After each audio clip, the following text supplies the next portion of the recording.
Good evening, everybody. Keith Engle here for TGI Sports Talk's College Football Huddle. Sorry, we having some intermediate internet issues today, so I apologize for being a few minutes late here this evening. I'm getting a text now, probably somebody wanting to know if I'm coming on. No, I don't know what that was. Anyway, welcome everybody watching tonight on Facebook, YouTube, Twitter, wherever you might be watching tonight. Let me change my let me change this up here. I hope you're all doing well. We welcome everybody, including the groups, as you see scrolling across the bottom. Some of them scrolling across the bottom of the screen. Some of our favorites, of course, are always there. John Gonzalez at the Sports Authorities. Flo and the gang over at Bottom Line Sports. Let's Talk Sports. Ken Krause at Sports of All Sorts. Golf Bud Sports of All Sorts. And, of course, we give a quick shout-out to Ralph Williams at RW Media. Ralph does some great stuff over there at Ocean City, Maryland, and Pittsburgh focused, but a lot of stuff throughout the country. So hopefully our feed is good because we've been having some serious internet issues here today. I had trouble getting on the unprofessional professional sports show tonight. I've had some issues, so hopefully everything's good for us for the rest of this show. Make sure you check out the Jack and Keith Weekend Playbook on Friday at 8 a.m. And let's get into it, guys. Week one's behind us. What a week. What a crazy week. Overreactions all over the place. We'll talk about that. We'll talk about a lot of the things that happened. We took, including Lee Corso saying goodbye, Alabama getting a surprising defeat, LSU making its mark, Miami making its mark, maybe some others making a mark. We'll talk about what I think is overreaction, what I think is real, so a reaction that's worthwhile, and things I'm still not sure about, and certainly want your guys' opinion as well. And we'll look at this week, and it's a bit underwhelming this week. There's a few good games. Iowa State I like, Illinois Duke I like, James Madison Louisville should be interesting, South Florida, but certainly not the dramatic games that we had this week. Let's say hello to some people before we get going here. Oh, hello, Alice. I'm doing very well. How are you tonight? Good to have you with us. He said with trepidation. Hello, AC. How are you, my friend? Michael's with us. Always. Oh, don't thank me. I thank you guys for showing up and having fun with me. We're going to talk about a lot of stuff from last week, and also look at this week's games as well. So lots to talk about. What we got here? Sound is good. Feed is smooth. Good. I don't know what's going on. It took me forever. I closed out the old StreamYard from the unprofessional professional sports show. Came to my shot. I couldn't get even into the studio. So I don't know what's going on. But I'm glad I could provide some drama today. Yeah. Well, you're good at that, AC, but God bless you. We need more people like you. Georgia versus Austin P. Carlos, defensive coordinator. Yeah, maybe you should make a little wager with him on that, Rick. And Ed in Columbus joins us for the first time, I believe, this year. Good to have you with us, Ed.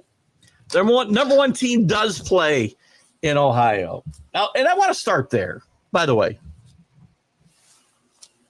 Great job with the defense, although Texas ran for a bunch of yards. The number one overreaction in all of this, and God bless, Ohio State's a great team, going to be in a play for the national championship. We know that. I don't have them win the Big Ten. We don't even care about this game. Steve Scarsazian called plays like he didn't care about whether he won the game or not. How vanilla a game could he call?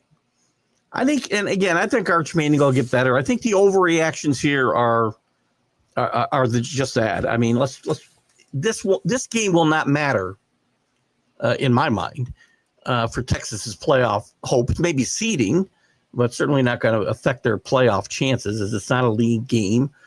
It's played the first week of the season, and Arch Manning is going to get better and better. And I think they need to release him and let him play his game. He's not a pocket passer.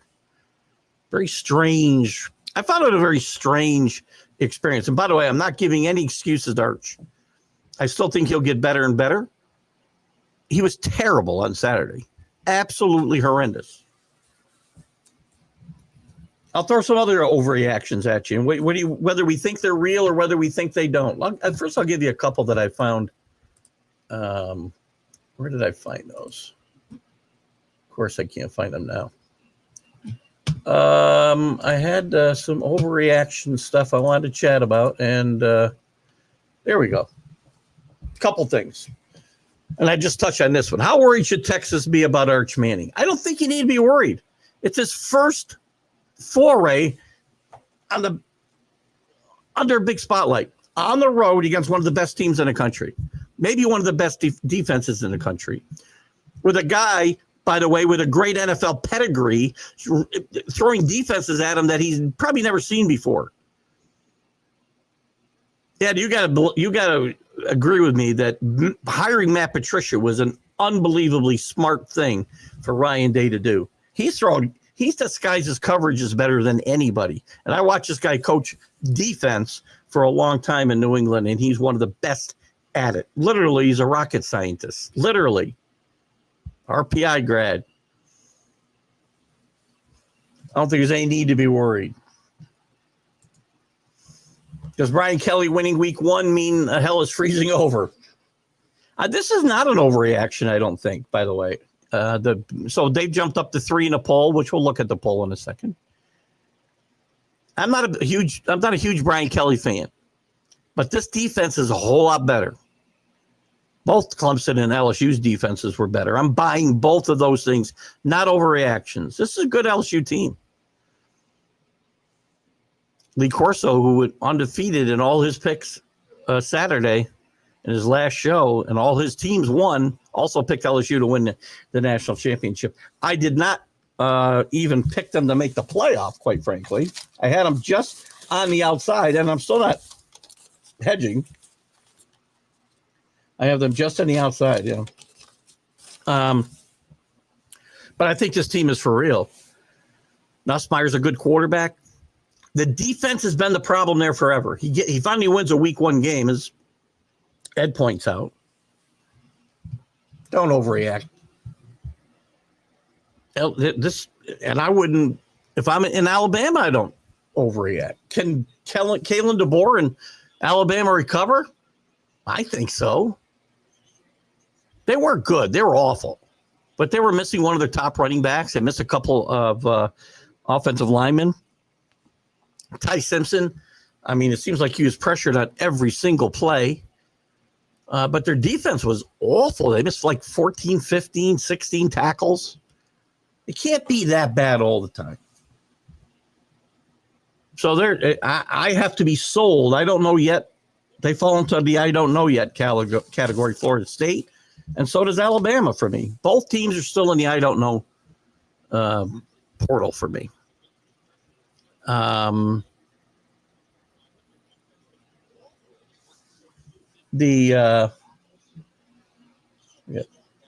got sound coming from somewhere. Must be my phone. Castellanos, the quarterback, not the former mobster who was murdered in the 70s, 80s, I guess. Look he got benched at BC last year after starting out great. Gus Malzahn did a great job of play calling. He uses misdirection. This guy, he's a tremendous play caller. You can talk about him as a head coach all you want, I guess. He's had his detractors. He's a great play caller. And I think it was a very smart move for Mike Norvell to bring him in there. What's AC got here? That's a lot here. Arch Manning's an example why college kids getting paid is good.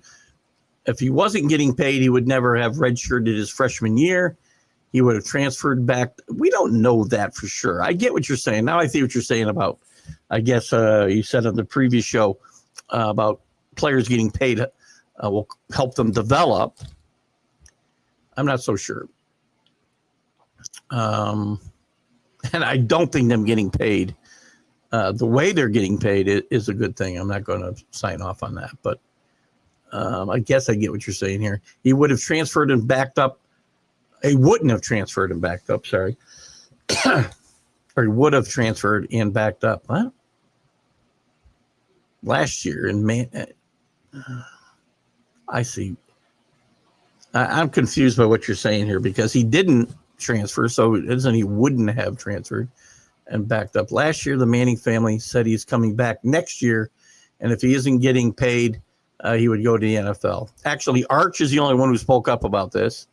I'm sorry, Archie is the grandfather, and Arch. Arch said he doesn't know what he's doing next year. He's not making anything decisions past this year. Arch said he's definitely coming back for 2026, so don't tank. Told every team in the NFL don't tank. Listen, Archie's a guy who makes the decisions in this family. He's the godfather, if you will. I'm having trouble putting this whole thing together, though. He said he's coming back, and if he isn't getting paid, he would go to the NFL. So players like him will be developing much longer before going pros, or something like that. I am a little lost with your logic, AC, but I get it. I think I know where you're coming from before. The point is you think they will stay in college longer. Not if you're a number one pick. Again, if you're a top 10 pick, you're going to get paid in the NFL a lot more than you're getting paid in the transfer portal. We're not running up into the tens of millions of dollars yet. Maybe we will.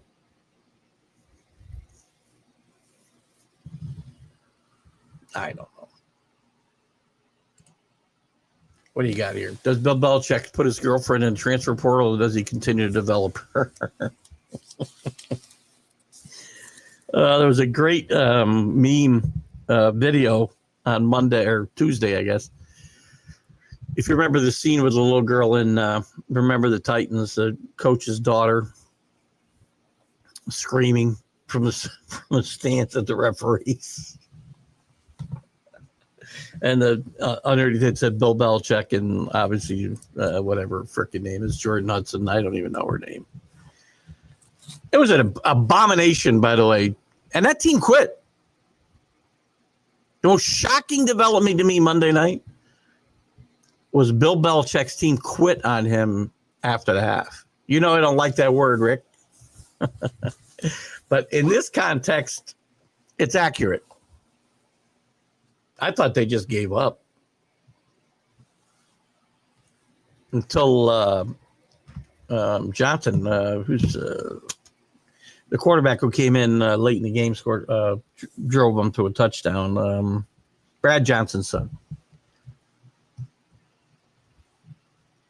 What else you got here? I was a little lost too, but I think I do get the point. Yes. That was a lot of words. I got a guy who used to work for me, AC, and he never would say never. I swear he had something written on his wall that said never say in 10 words, which you can say in 10,000. So anyway, do I think Alabama's done? No, I think they got a lot of work to do. But again, non-league game. That game was a bigger win for Florida State than it was a loss for Alabama, I think.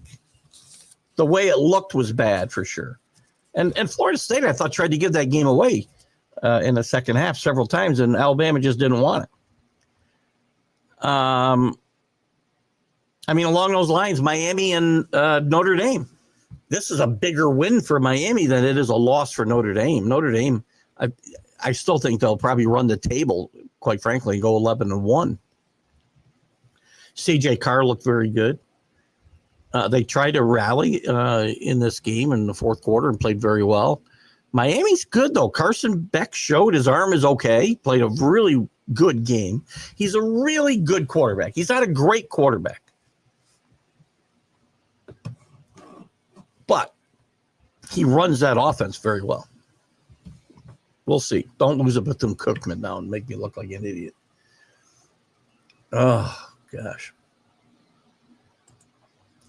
The Hurricanes did look good, as I just said. Again, I've seen this before, although this is a good win. This is Mario Cristobal and really Miami as a whole, the last 10 years have really not had that signature win. This is a signature win. If you think that's a bad Notre Dame team that they beat, you weren't watching the game.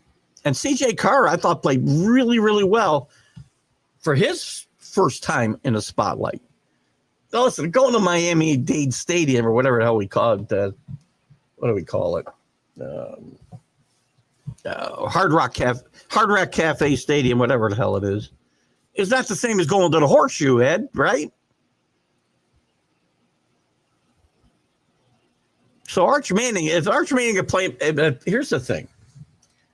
If Texas had started out with a couple of cupcakes this year and Arch Manning just lit it up, conversation would be different. Who's Texas got coming up? Let me just check this out quick before we go on to my questions here. Somehow I lost my ranking. Because I'm at the bottom of the page. That's why. Hold on. Texas did drop from 1 to 7, by the way. We'll talk about that more. So they got San Jose State, UTEP, and Sam Houston coming up. They're going to rip these teams up and down the field. I guarantee you, Arch Manning will look very good, and they're going to come in to play number 13 Florida at Florida, and Arch is going to look like a whole lot different quarterback than he looked on the big stage this past weekend. Write it down. Paul wants me to eat. Have I not eaten tonight? Good evening, Paul. Good to have you with us. Oh, did you write something over here? I'll tell us a little later. I'm out. Oh, I'll have a good time. Out to eat with his wife. I missed the earlier statement. Sorry. My bad. Does Miami play Clemson at some point? They cannot play Clemson. They do not have them on a regular season schedule. They would not see Clemson until potentially the ACC championship game. Big plus for Miami. I think, like I just said, Notre Dame runs the table. I don't know about Miami. Miami's got the whole state of Florida, which is all pretty good. We saw Florida State better than we thought. Again, I'm not going to say I'm on board with them, winning the ACC today. Let's watch for a month or so. But South Florida's got a really good team. Florida's got a really good team. Florida State is much better than we thought. And by the way, they play Bethune-Cookman this week. Then they have those 3 teams 3 weeks in a row. They got Florida at home, at Florida State. I'm sorry, they're at home against South Florida first. Then they're at home against Florida, and then they're at Florida State. That's a pretty good gauntlet to run after the week. Again, not to overreact from this week's results. We're going to learn more about Florida this week. I think Florida, South Florida, we'll learn a lot about both those teams this week. Go Oregon. Oregon's got an interesting game against Oklahoma State. The rebuilt coaching staff, and especially on the defensive side of the football. Mike Gundy under a lot of pressure at Oklahoma State. Never had a season like he had last year, winless in the Big 12. That's going to be interesting to see what happens there. Back to my questions. Where were they? Hold on. Which new starting quarterback at a top program impressed the most? That's a great question. And which impressed the least? CJ Carr was most impressive for me. And I'm not counting Arch Manning. He's not at a top program. I'm not counting him.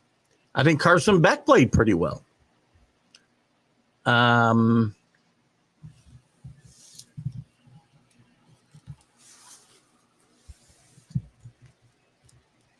Who else? What was I going to? Oh, Bryce Underwood. I played really well against New Mexico, albeit, but they got a really decent test against Oklahoma. I'm not terribly high on Oklahoma, as you know, but again, it's a better test than what we have here. Julian Sayin, you want to say Julian Sayin for this question? I thought he did a good job of managing the game, and maybe that's all he needs to do, right? He's got some great receivers. That offense will be really good, and he's got a good defense. So he just needs to go out and not make mistakes. So Julian Sayin was impressive enough to win that game. He's not why they won. The pass defense is why they won. I'm a little worried about the run defense, but we'll see how that goes. But again, I'll be honest with you, that was a lot. That defensive effort was a lot like Matt Patricia's team's efforts for all those years with the Patriots. They would bend but don't break. Gators are legit. Just saying, not saying, just saying. Gators probably are legit. I mean, they played really well the end of last year. I've talked about it a lot. Billy Napier saved his job, I think. Don't lose to South Florida this week. That's all I can tell you. Well, they'll be back on the Fire Billy bandwagon again soon. But I like the Gators. It's just that's such a tough league. Tough league. Least impressive transfer quarterback, SMU quarterback. I would give him. I would give you that one for sure. I think the kid, by the way, Cal's true freshman. I have no idea how to say his name, so I'm not going to try to. Sagapulate. He beat out Ohio State transfer Devin Brown, and then he had a big game against Oregon State. Watch some. Go look at some film of him. He played really, really well. And I would take the former kid from SMU, Stone, I believe is correct. He did not play well at all. Florida coach vote the best, but we. That's a great line, actually.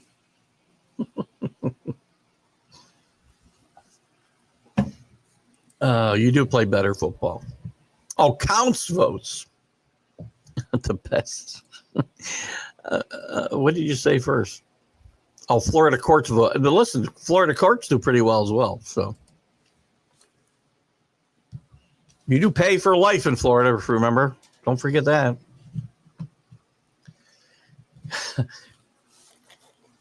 Oh, God. Where'd my revelations go here? I had them. I lost them. I don't know where they went. I guess I'm not going to find them. How about the bottom 10? Before we get to the top 25, here's a bottom 10. I love ESPN. They do this every week. The bottom 10 from last week, right? Number one, old UMass. UMass, there's like two independent teams left, right? UMass is one of them. Or no, maybe they joined the league this year, actually. I think UConn might be the only one. Or one of the two. They got beat by Amherst, 42-10. Sam Houston, they're 0-2. I had them picked as a dark horse for the group of five. Dark horse. Kent State, though, winless last year. The only team I believe, in the bowl division, the top division, to go winless last year. They did win a game this week. UCLA, they got to be in the bottom 10. What a horrible effort last week. And what a horrible against a decent Utah team, but 43-10 on your field with a highly talked about quarterback in Nico, especially when the guy Aguiar, who he basically wasn't a trade, but they traded teams and positions, played pretty well in a Tennessee rout of Syracuse. Alabama makes the list as the bottom 10 this week.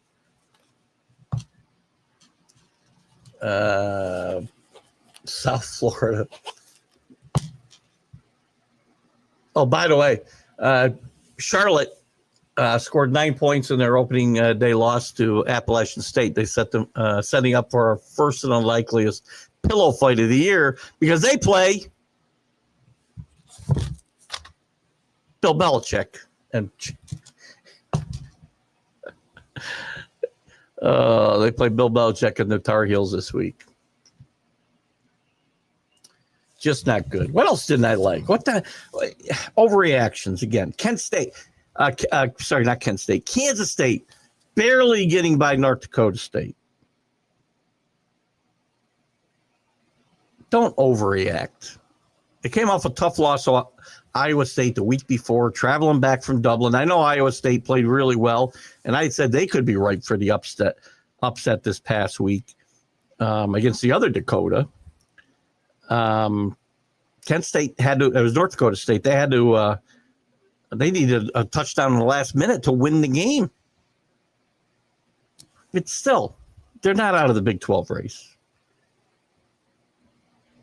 Florida State being back. Tennessee's defense, I wouldn't overreact about the fact that Syracuse put up some big offensive numbers despite getting beat by 20-ish points. A lot of that was in garbage time. I think Tennessee's defense is better than we think. They're going to get Georgia in a few weeks at home. And Michigan's Bryce Underwood, not Blair Underwood, the former L.A. law actor, but Bryce Underwood. Listen, he played well, and I need to see him play against better competition. A couple of things that I think are on target. LSU, as I said, for real, title contenders. Clemson and LSU's defense, both of them, I think, have turned their defenses around. That will bode well for them as the season goes on. North Carolina is going to struggle all year. 70 guys they brought in here. The only programs that brought in that many, besides North Carolina, Purdue and Louisville. Not Purdue and Louisville. Purdue and West Virginia. Two teams that are not going to be very good. I can't read my writing on that one. So things that I'm still not sure about. South Carolina, how good are they? They went into and won at a very tough Virginia Tech in Blacksburg. Virginia Tech's been down the last few years. They needed some help in that fourth quarter. Norris helped pull them out. Their Heisman contending quarterback with a couple of big runs. And their special teams played well, winning on Shane Beamer's dad's really, legendary turf, if you will, there in Blacksburg. Penn State, Georgia, it's going to be a few weeks before you see these people play anybody. So I still don't know what they are. I don't know what Bama is because I don't think they're done. I don't think they're as bad as what we saw. Maybe they're not the team I thought was going to win the SEC. And Kalen DeBoer is in a tough spot.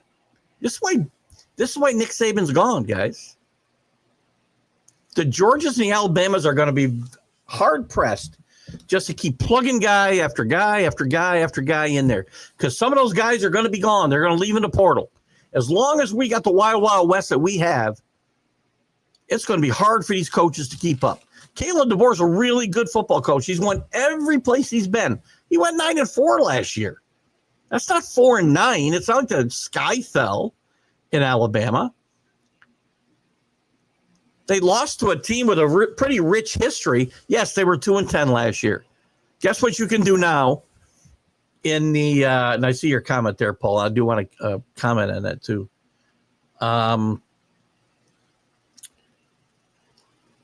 It's in my not sure category.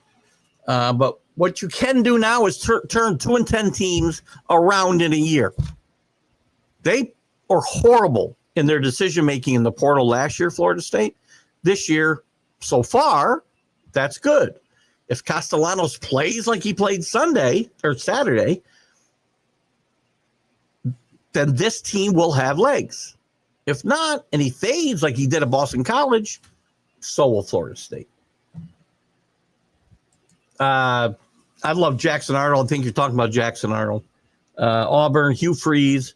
I think Jackson Arnold is a perfect quarterback for Hugh Freeze. Didn't throw great, but you don't have to throw great there. He ran for 140-some yards, a couple of touchdowns, I think. They'll throw the ball better. Again, I don't know how good or bad Baylor is right now, but I've got Auburn and Jackson Arnold kind of I'm not sure category. Along with Florida State, two biggest surprises maybe. not maybe, I think definitely of this last weekend, were those two results. And Auburn, not so much that they won, but the way they dominated the game. Same thing with Florida State. So we'll see how they play going forward. Yeah, Deshaun Foster's got a mess in UCLA. I mean, geez. Michael wrote that they were better suited at kickball than football. Great line, by the way. And I want to publicly apologize to kickball for that statement. By the way, catch Michael's Michael Denton Edwards is a great writer. I don't know what we've got, 5, 6, 7 articles, maybe 5 or 6 articles so far we posted to TGI Sports Talk. I share to the sports authorities and a few of the other groups and my own personal page. And check out Michael's stuff and follow Michael, because Michael's doing some great stuff in writing, and we're going to get him some more views. I think 200, not this last one I just put up, Michael, but the previous one, I think we had 200 views of your article. So it's going up and up every week. Pretty soon you'll be getting more views than this show gets, which is good. Don't let Danny see this comment. Which one? That you loved Arnold? Oh, you're talking about the UCLA comment? I think Danny knows this team is putrid. Nico Imanvilia, whatever the hell his name is. My wife doesn't understand why I can't say that name. I can't say any names. Right. Thank you. I just want to support you and the TGI Sports Talk. I appreciate that, Michael, and we want to support you in the same way you're doing for us. So, good stuff. Really good stuff. Keep it up. What else? One of the great things, by the way, I'm going to talk about real quick. A couple things about Lee Corso. ESPN did a tremendous job. And if you're not a Lee Corso fan, I'm sorry. ESPN Game Day has been one of the best pregame shows, probably the best pregame show for me in all the sports in all the years I've been alive. 65 of them. I haven't been watching pregame shows since then, by the way. But and Lee Corso, I think, really is what made that show go all these years. Hopefully they can keep it going without him. He has been a much smaller part of the show other than the picks and doing 1 or 2 segments at the opening, and then he disappears and takes a nap for three hours. But they did a tremendous job giving him a send-off this week. Very classy. It was fun to watch all the highlights of the picks and the crazy stuff he's done through the years.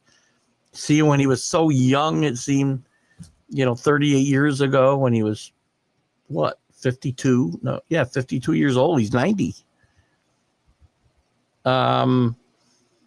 A good, but not, top tier coach in his coaching career, but he changed the way pregame shows were done, I think, and college football pregame shows specifically. There weren't any before, and they did it from the studio and they took it on the road. Now you see Fox doing it. You see all of the, ACC network has their own in studio shows and they go on the road. But Coach Corso went 6 for 6 on his picks this week. He did pick LSU to win the national championship, by the way. And every school he was ever affiliated with, either played with, assistant coach, or head coach, won this past Saturday. And there couldn't be a better way for a classy individual like Lee Corso to go out. And to watch, for me, since Lee Corso had his stroke in, I think, 2009-ish, to see the relationship between him and Kirk Herbstreit, and the way Kirk would take care of him, it's just very, very moving. And you can say I'm sappy, whatever. I thought it was awesome. And by the way, class act, Michael talks about it here too.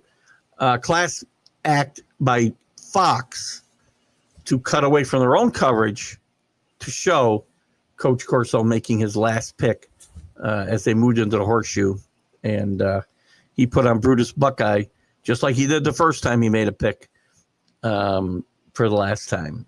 And great job by him. Great job by ESPN. Corso, a venerable institution, and definitely has made the sport grow, no doubt.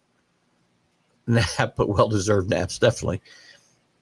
He didn't do one, but before his stroke, if you remember, I mean, he was there like the rest of those guys, pretty much the entire 3 hours, and it was a tough gig. But after the stroke, they would pick their spots with him, and they wanted to make sure that he was ready and rested for the picks segment, right? And it was funny. The last 3 years, you could see, even Saturday, it was funny. There were times where, it was sad, and I saw a man who was, obviously in the twilight of his life and would have trouble, especially as he has since the stroke, have some trouble, kind of articulating what he's trying to say, which I have myself. I've never had a stroke that I'm aware of. But other days, other parts of Saturday, he was like right on it, man. You could see the twinkle in his eye again. And you'd see that the last few years. I think after the stroke, he came back, always had some trouble with his speech. But the last few years, as he started to age and had some other health issues, it's funny. Some weeks you'd really see that sparkle. And then other weeks, it seems like he would struggle. But Kirk was always there to help him out. And it was really just a cool story, and just a great job by everybody. So I want to thank everybody at ESPN, and which I don't normally do, and certainly at Fox for being so cool about what they did there. Now, game day, good luck carrying on without LC. Let's take a quick look at the top 25. What's that got here? Corso sounded better than Biden. Well, Biden got more arrests. It was a great run for Corso, I will tell you. I'm trying to keep the political stuff to a minimum tonight. But we do allow free speech on my shows. Just to be clear. Enough said, right? The polls, a lot of changes. I mean, everybody, I kept seeing headlines, by the way, that, oh my gosh, 4 teams in the top 10 lost on Saturday. ESPN was actually scrolling this Sunday on their ticker. Well, how could at least 3 teams had to lose because they played 3 other teams in the top 10? Please.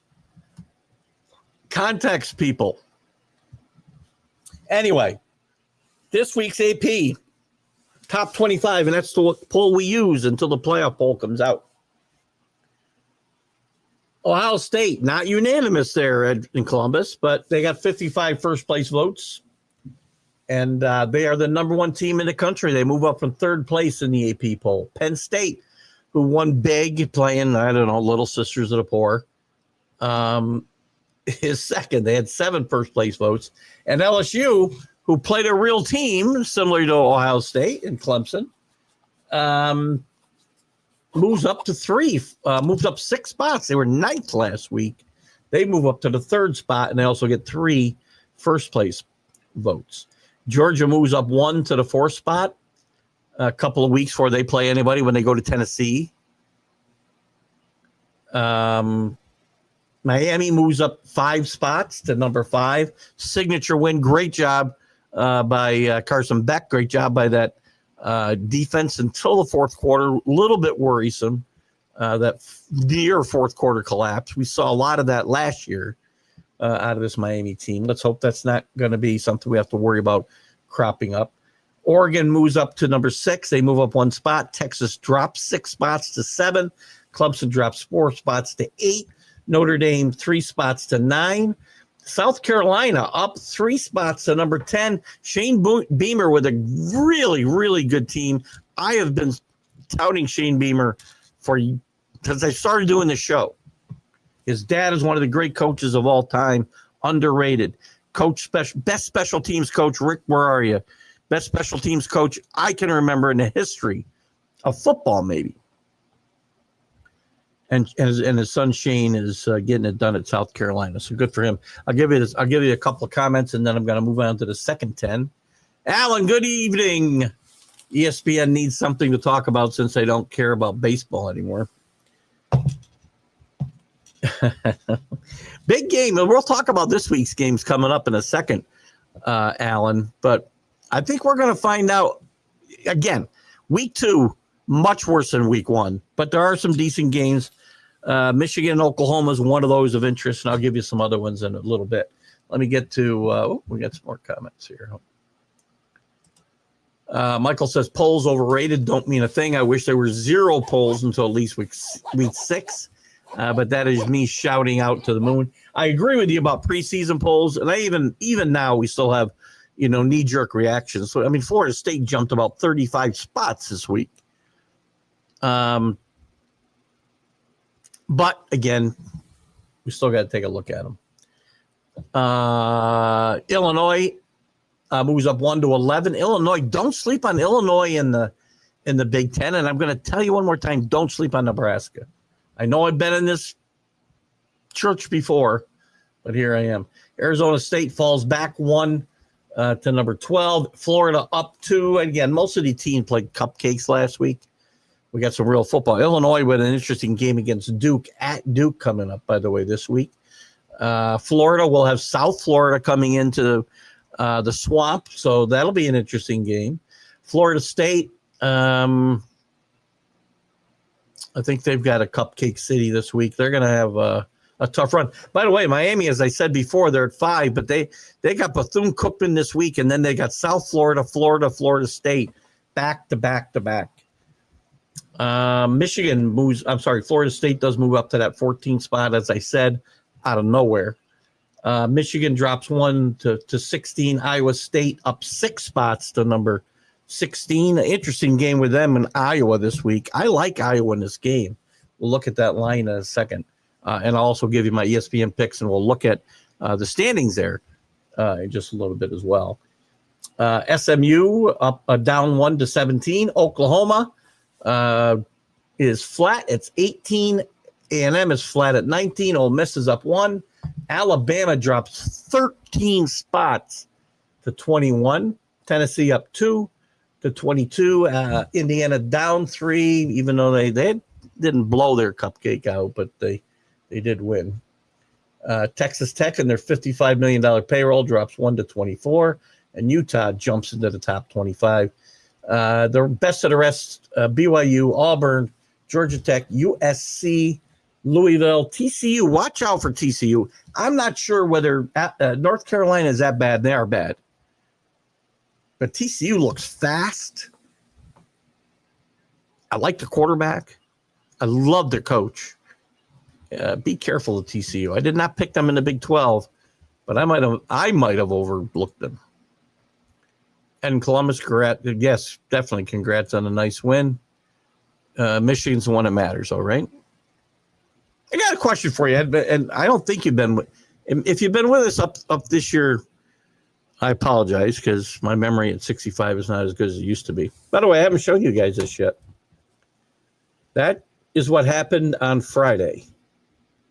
We went to zeros, all zeros. We're done. And this is where we are. Not my problem anymore. I've never been so happy. I had a question. Ryan Day, I think I asked you this question. I'm pretty sure we asked. I think we bought himself a year. Now I'm remembering now we had this question, so I'm not going to bring it up. You can't lose a 5th game in a row to Michigan. If he loses his 5th game in a row to Michigan, Ryan Day's on the clock. And I think Ryan Day, I've said this for a while. He's got his national championship now, too. And I said it before then. I think Ryan Day potentially is on his way to the NFL.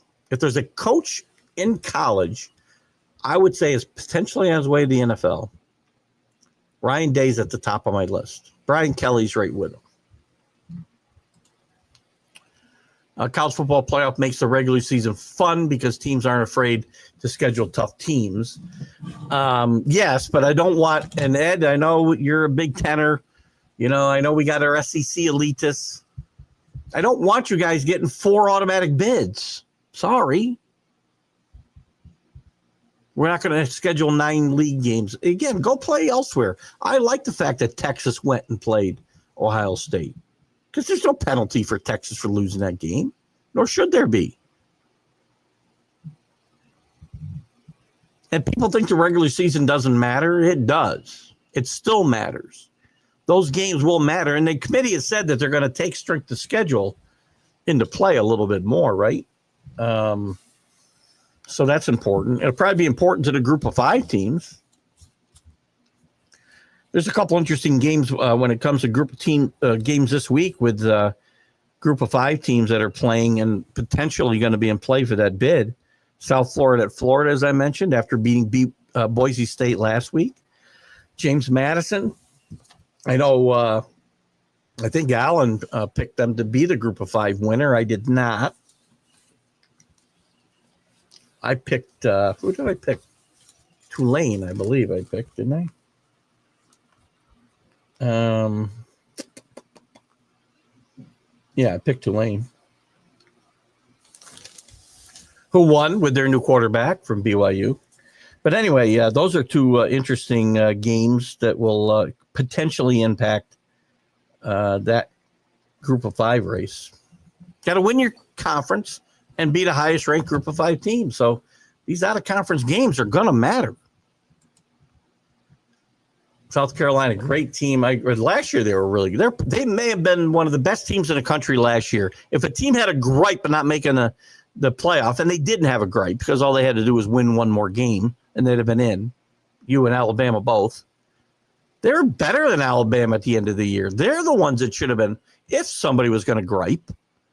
You blew a game to LSU, you should have won. You'd have been in the playoff. South Carolina, great team this year, but didn't play well overall. Agreed. Talent won that game, and speed. They are fast. Their special teams are good.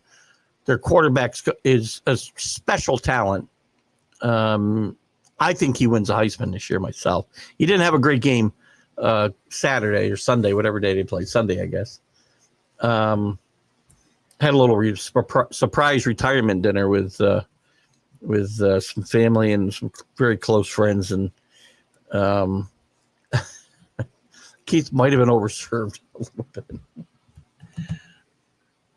I am a corn shucker. I said the same thing last year, though. I do think, and again, I know that some people got on me. Some people know college football very well got on me last year when I said Nebraska's back as a relevant program and said they were going to win a national championship. I'm going to tell you that Nebraska makes the playoff this year. And I also put a little cash on them to win the Big Ten at plus 3,000. Pretty good value pick. Agreed about TCU. Yeah, listen, they got to play somebody yet. I'm still unsure, right? It's kind of in my unsure column, which we'll probably have every week. Because it's going to be an interesting college football season for sure. Yes, there are good zeros. Thank you. That's an excellent point. Go back and read Michael's article about the zero. Good stuff. He won't lose to Michigan. Who's that? Ryan Day won't lose to Michigan? Shouldn't have lost to Michigan last year. Who had a better team last year? Who had a better team? Well, 2 years ago, Michigan won the national championship, right? So I can't say that. I mean, I would say last year he had a much better team than Michigan. The year before, I'll give him a pass, but the 2 years prior, he's at least on a level playing field. So again, I mean, that's a bold statement, Rick, but I mean, what's the evidence that says he won't? Law of averages? He's got the better team. He's had the better team before. He might have had the better team when They lost when Michigan won the national championship. I mean, I could make an argument, and Ed, you can either back me up or tell me I don't know what I'm talking about. I would argue he's had the better team all 4 years that he's lost the last 4 years. At the time they played. Michael is a Michigan fan, we know, believes that beats OSU again this year. But they're built for it. A way different team and vibe than Texas, for example. Oh, I won't disagree with that. Big Ten looking for 2 more teams to make 20 by 2030. Yeah, we need more teams. UNC and Virginia, the most likely. I've heard both of those teams as well. I do know that they want to go into the South, and I know there's a possibility they even go further south. Both of these, Virginia probably not quite as much. UNC is a really good, because again, it's not just about football for the Big Ten, right? They want academic schools as well. Miami, I know, is high on this list as well, because Miami would be one of the best academic schools. Believe it or not, people don't realize what the academics are in Miami. It's one of the best schools in the country. So, yeah, we need 20 more teams. Can they at least go to Big 20 then? Can we start counting, like maybe, higher education, universities should be able to count to what do they have, 18 now? By the way, 16-2 they were last week too. At 16-2 last week, but a lot of that, except for Nebraska played a Power 4 school, and obviously Ohio State did. The rest of them played all cupcakes. So, but still 16-2. There's always an upset. There's always an upset, actually, an FCS team beating an FBS team, and the only one we had in week 1 was Tarleton State beating Army in overtime. Could be a tough year for Army. Army's traveling out to Kansas State this week, by the way. Navy won big last week. We like to give our shout outs. I would bet on LA. You're talking about Louisiana, I take it. LSU to win the national championship. Between OSU, not better team. OSU probably usually better, but they aren't built to beat I should have asked you the question as well, Michael. Sorry, I threw it out to Ed, but you obviously see these teams up close as well. They aren't tough-minded, dedicated enough since Harbaugh got tired of getting his khakis kicked in. Oh, dear sweet baby Jesus, please no, Ryan, Jordan, Belichick, and Big Ten. Why didn't Bama fall out of the top 25? Well, again, good evening, Earl. I don't think that we've had you with us before. It's hard to fall from, where were they? 8? No, where were they? Hold on, I can tell you. They fell, how many spots I say they fell? 13. So they fell from 8 to 21. I mean, very few teams fall from the top 10 all the way out. I mean, they did lose the game on the road. If they'd lost that game in Alabama, they likely would have fallen out of the top 25.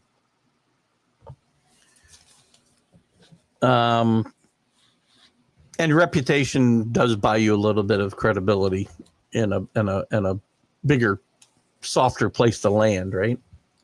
But welcome, Ed. Who's your team, by the way? I'm really curious. When I get new people, I like to know who their teams are. Sorry about that jump there. Big Ten cannot count to 10. Listen, there are some good academic schools in the Big Ten, right? Purdue, really good academic school. Obviously, Northwestern. Michigan's a really good academic school. Miami fits the mold. I think Miami fits the mold better than Virginia does, and I think maybe even better than UNC. If you want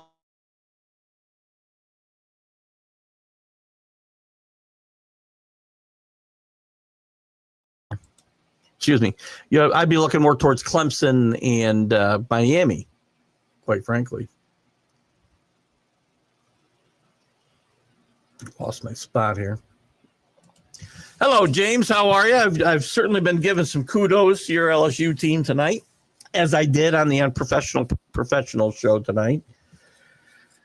They're in the real deal, right? I've talked about things that I'm sure about, things that I think are overreactions, and things I'm not sure about. LSU, I'm sure, is a title contender. Ryan Day pulled a John Cooper the last couple of years. Well, 4 years in a row. What was Cooper? 1-7-1 or something against Michigan, if I'm not mistaken. And he doesn't have the national championship to kind of prop him up a little bit, or didn't have, I should say.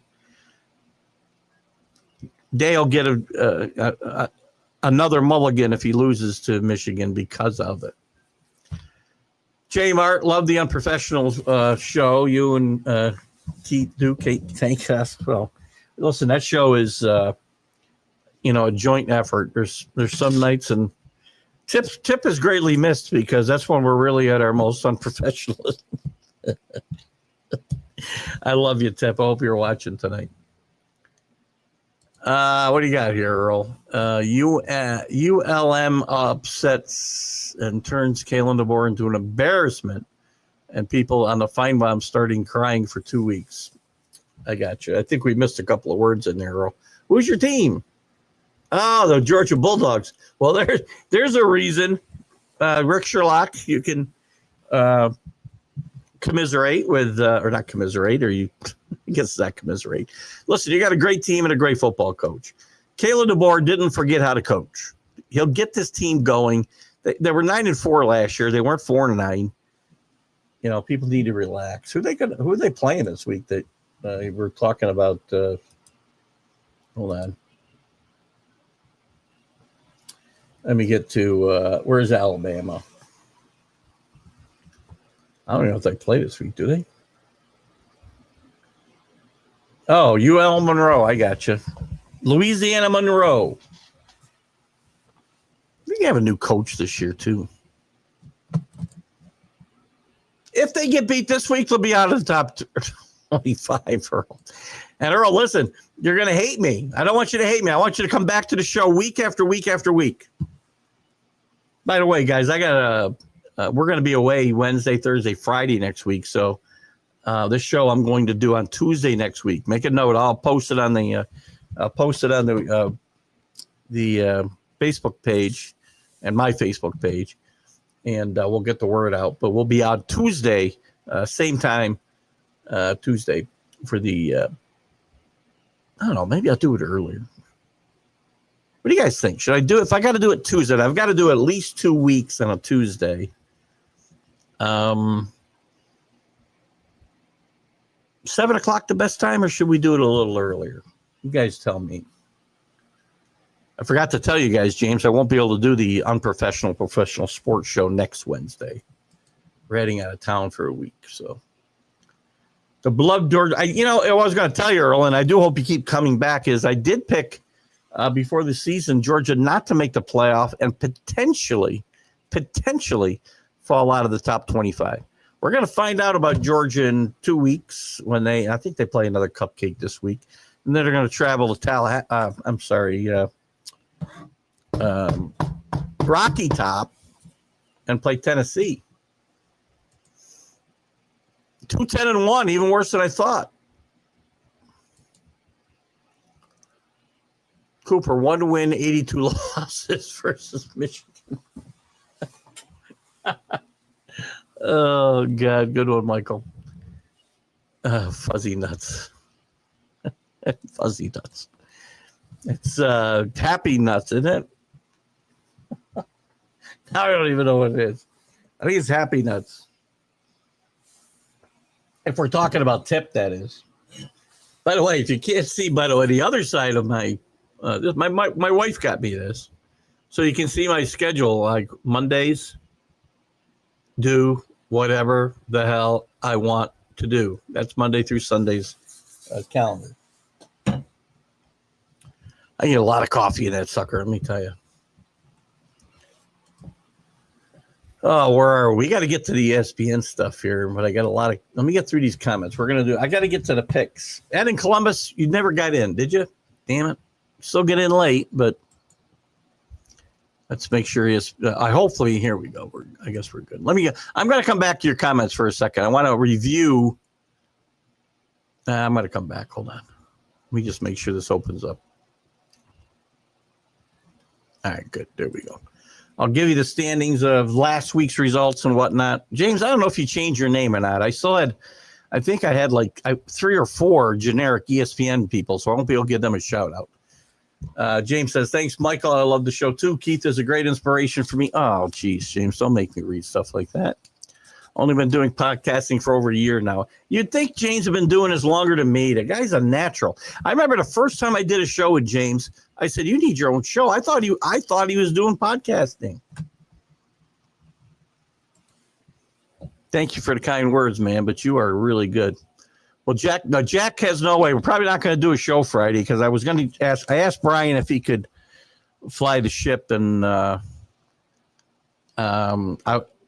he's got to work and he can't do it. So I don't have somebody who can step in and do it, who has the capability to get the show to the places it needs to go. So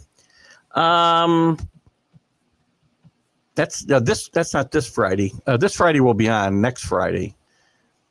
Maybe, it's going to be hard because we're going to do a show Monday. Not sure how we're going to do a show on Tuesday for Friday. So we probably won't have a show on Friday. Probably be a best of. The retired guy is worried about what time.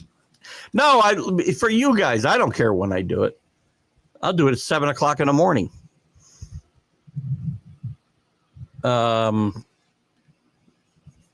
No, that's the only reason I ask it. I'm good.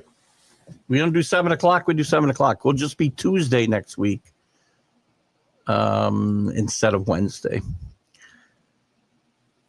He is a natural, right? We have a lot of fun on that show. We have a lot of fun Sunday mornings, too. I love the Sunday morning shows. Well, I beat on an hour now. I let Brian, and I think James was a part of the wanting this, I think. They wanted me to do, I was doing a half hour. I've done it a half hour for the longest time, even when Mac was running the show, Mac McGrath, the late, great Mac McGrath.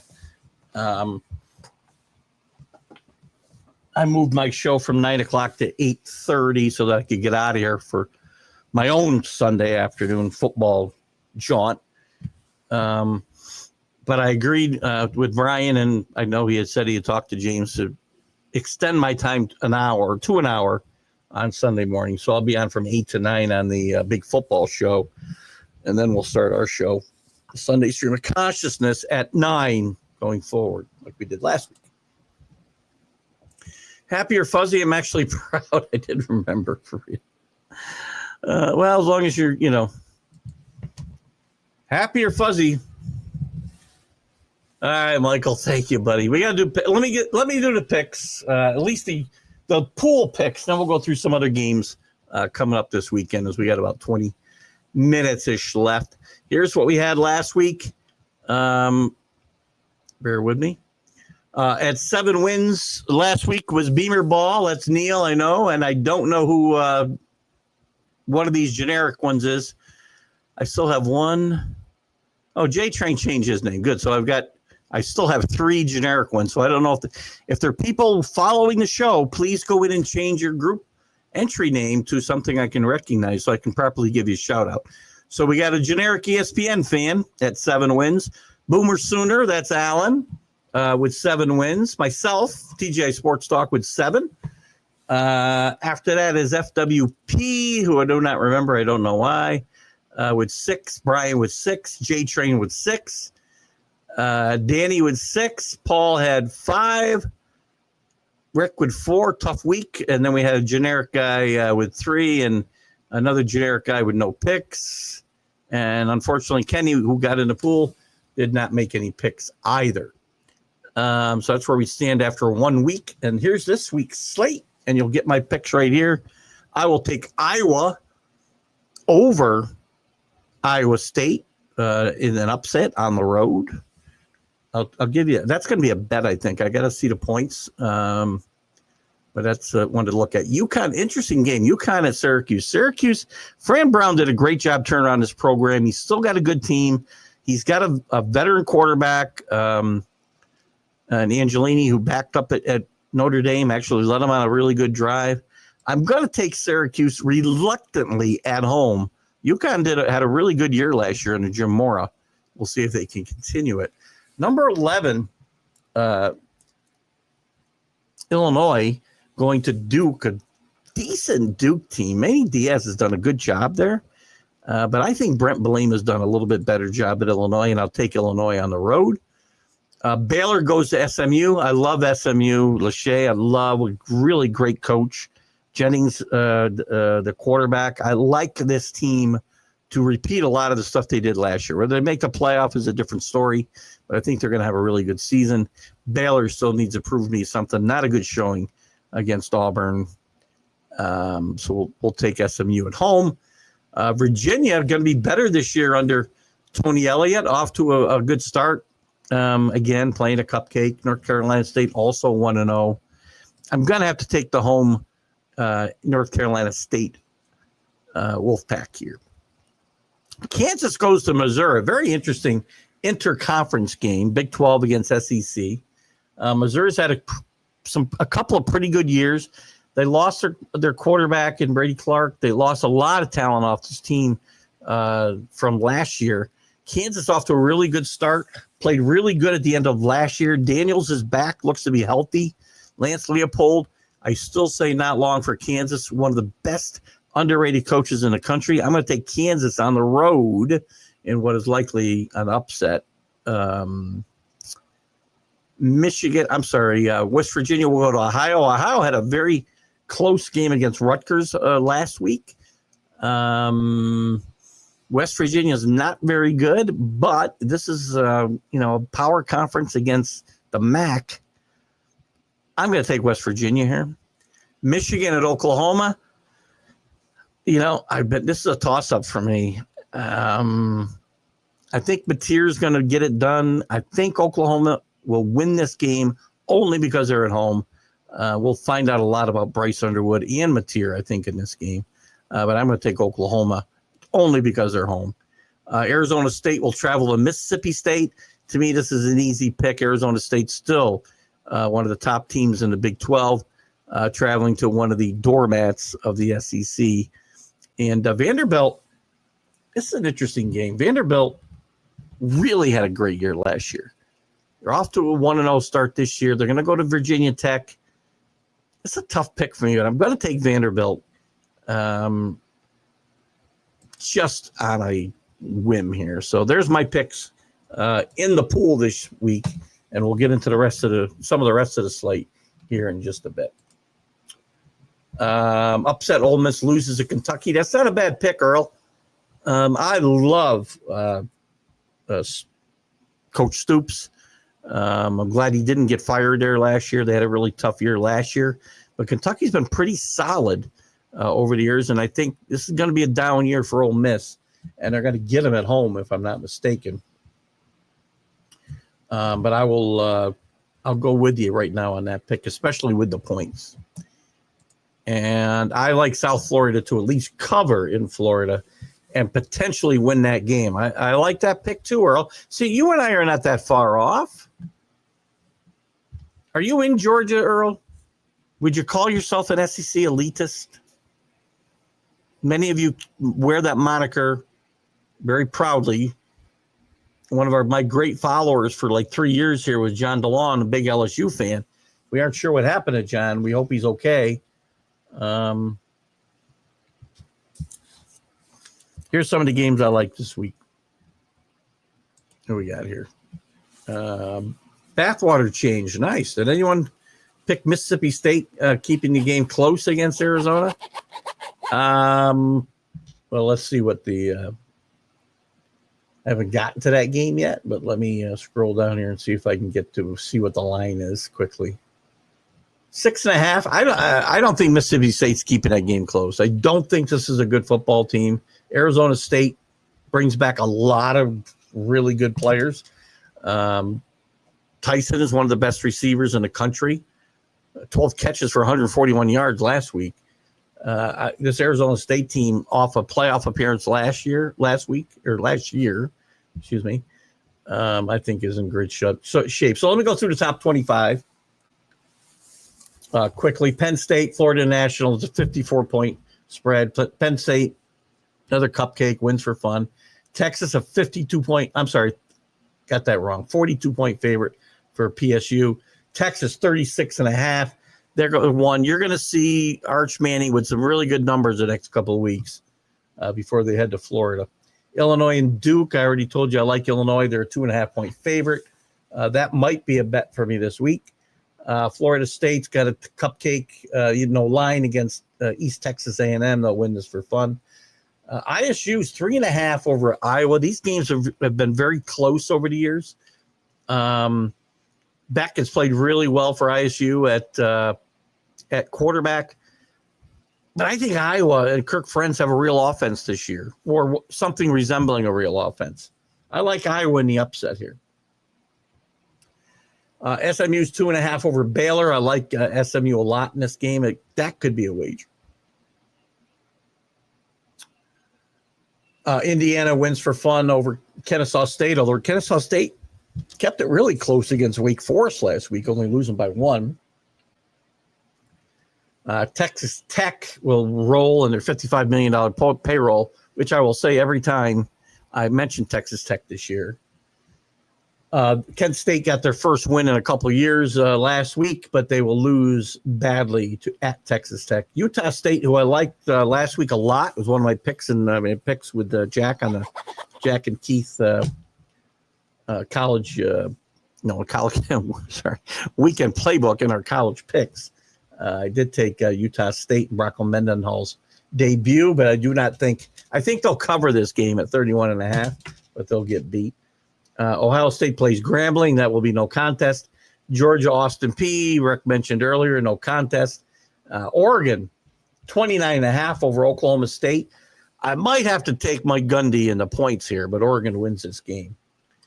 Clemson will win easily, probably a big rollover win off of last week's disappointment against LSU, against Troy. Ole Miss giving 10.5 at Kentucky. I like Earl's pick of Kentucky in this game, at least to cover and potentially upset Ole Miss and Lane Kiffin. Tennessee, no line on East Tennessee State. They'll win for fun. Florida and South Florida. I love the points in this game. 17.5. Florida's giving at home. South Florida is going to be sneaky good, and they're going to be somebody to watch in that group of 5 chase for the playoff. Utah's going to get Cal Poly, and they're going to wrap them. Miami will roll over Bethune-Cookman. South Carolina rolls over South Carolina State. No lines in any of these games. LSU 37.5 against Louisiana Tech. They'll win for fun. Arizona, I do like laying a 6.5 on the road at Mississippi State. Oklahoma 2.5 over Michigan. Probably wouldn't bet this game, but I'm going to take Oklahoma to win and cover. And Bama should roll over UL Monroe, Earl. I'm sorry, in that game. We'll look at some of the other interesting games in FBS 1. I wrote down a few to kind of take a look at. You're not in Georgia? Where are you, Earl? What's the big secret? I'm kidding. James wouldn't be surprised with South Florida upsetting Florida, considering they gave the belt to Boise State, 100%. I won't be in for the show Friday. I'm going to College Park for the Maryland game. Okay, good for you. Who's Maryland got this week? I didn't jot down their game. Hang on, let me see who you're playing. Like their coach a lot, but they just, they should not be in the Big Ten, Northern Illinois. 16.5 point favorite. Iowa State's defense is legit. I agree. I'm careful. It won't be a bet. I won't be wagering on this game. With the pros starting, our cigar box breakdown will be 3. And we broke even last week, by the way. I bet 4 games in college, broke even, so I'm down $10. Not bad. Started 0-2 and then bounced back nicely with South Carolina and Miami. Just flipped my Chuck E. Cheese coin. Yeah, I won't bet him, but I like Kirk Friends in this spot. Another pick I like. Yeah, that's a good pick too. I had that down as my. Ooh, how'd you like that? I had that down as my one of my interesting games outside of the top 25. And I do like Nevada, Las Vegas in that game. Dan Mullen off to a 2-0 start. And UNLV is a legitimate contender. I flipped a coin between UNLV and Tulane for that group of 5 pick, quite frankly. I also like James Madison and Louisville. Louisville's a 12.5 point favorite. Don't sleep on James Madison here. Again, one of the better group of 5 teams. Again, I wouldn't bet your money on it. But I think James Madison can keep this within a couple of touchdowns. I really do. I like Baylor. I already mentioned Baylor and SMU. I don't know how they ended up on that side of the board. Navy's going to get UAB. Navy's going to be really good this year. Another team I considered for that group of 5 spot because they're going to contend in the American for sure. Trying to find that game. Navy's 21.5. Some big wins here for Navy would really be good. Army at Kansas State. Kansas State's going to light Army up, I'm afraid. Army's not nearly as good as they were last year when they won the American conference. Had a great year last year. Jeff Monken's one of the best coaches, most underrated coaches in the country. Again, I'm shocked he's still at Army. I love the Naval Academy or the Armed Forces Academies, the military academies. But Army, have a tough loss last week at home to Tarleton State. I like Kansas State to kind of roll here. So those are games I had outside the top 25 that I liked. Gundy called out Florida for all the money they pay their players. Watch out for the Ducks being pissed off, and you can say it's fine, and literally drumming the Singlet boys. Dan Lanning's a great coach. Mike Gundy's a great coach. What happened there in Oklahoma State? Sometimes things just go bad, and maybe you can get it back together, especially with the portal. He has had to change his entire defensive staff. We're going to see early on whether Oklahoma State is going to be anything to think about this year. I guess we'll just stick with the comments here until we wrap it up. South Florida might be, yes, I agree. I think they'll compete with the Gators. I think they cover the spread for sure, and I do think they're an upset possibility. They are going to be, the group of 5 teams I've talked about a lot that are going to be contenders, UNLV. Boise State, you still can't roll out, although if they win their conference and South Florida should win the American, obviously you got a tiebreaker there. It doesn't work that simply, but most likely they would be rated higher. So anyway, Vegas, Boise State, South Florida, Navy, James Madison, Tulane, the team I picked to get in there. All contenders, I think, for that group of 5 team. And I'm sure somebody else will emerge before we're done.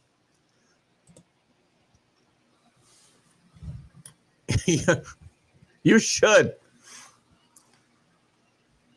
I could play quarterback for Georgia this weekend and Earl and cover that freaking spread.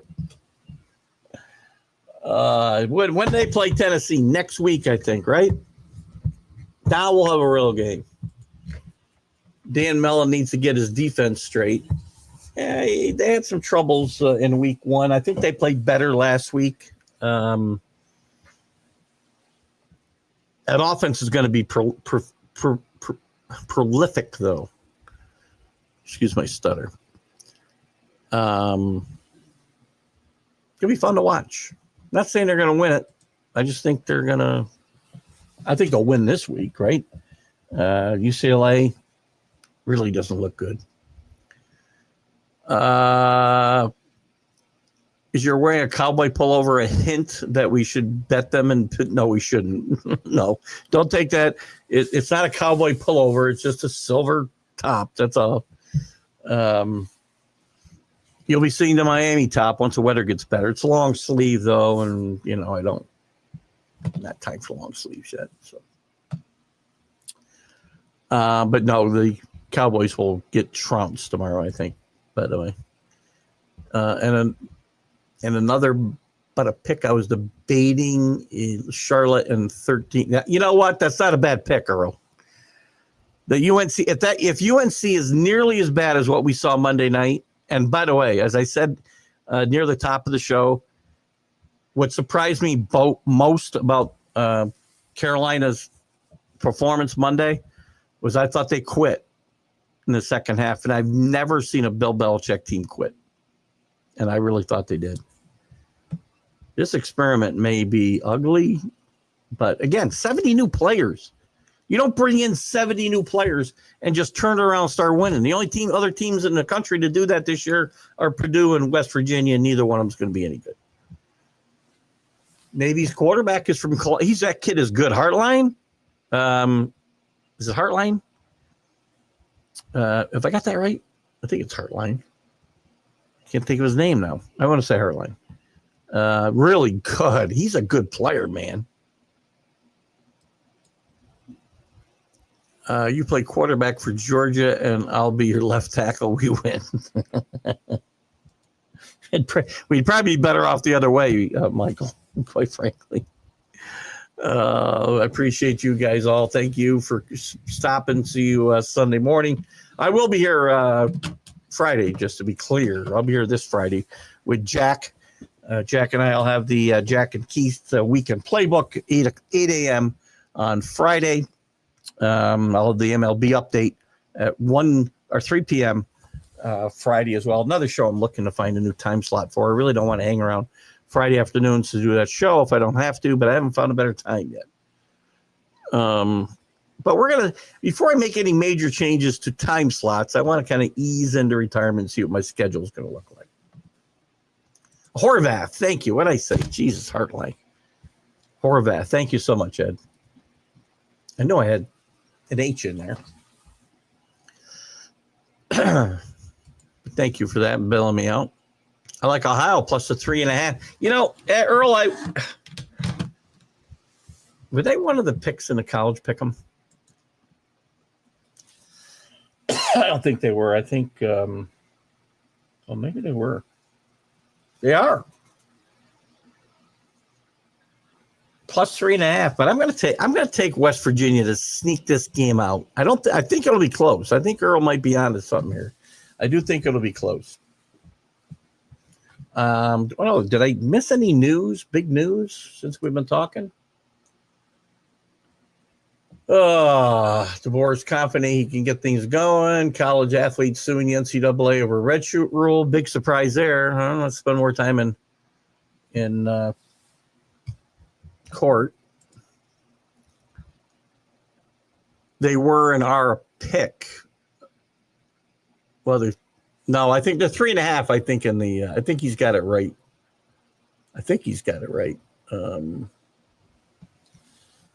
Let me go to the Big 12 here.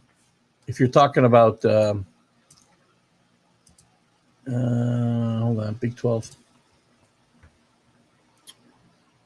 Is that the game you're talking about? Is Ohio? Yeah, 3.5. Ohio is over West Virginia. Everything's a pick in our pick'em, Michael. Don't forget that. Couldn't believe that was one of their 10. Yeah, I know. They'll always throw a game like that in there. Just what they do. Boy, you are all over the place here, Earl. Tune in Friday to to the you're going to the Maryland game, you said, right? The game's Friday. Is that right? Fridays at 3 p.m. we have our Major League Baseball update. I had picked your Orioles to win the World Series, so it shows you how good my year is going. Anyway, guys, we got to wrap it up. I appreciate all of your guys' effort, old and new. I'm still alive, guys. I appreciate all you guys tuning in for the show tonight. Always your input, comments. You guys make my shows go. Whether it's this show, whether it's the Sunday Stream of Consciousness, which, by the way, Earl, is the best show I do in my mind because it's all the fans. But I appreciate you guys joining me and new and old alike. So thank you for tuning in. We'll see you next week at Tuesday at 7 p.m. Do not forget. Thanks, guys. Bye-bye. Have a great week. And we'll give you Navy as well. See you later, Ed. Bye-bye, guys. Have a great night. Bye.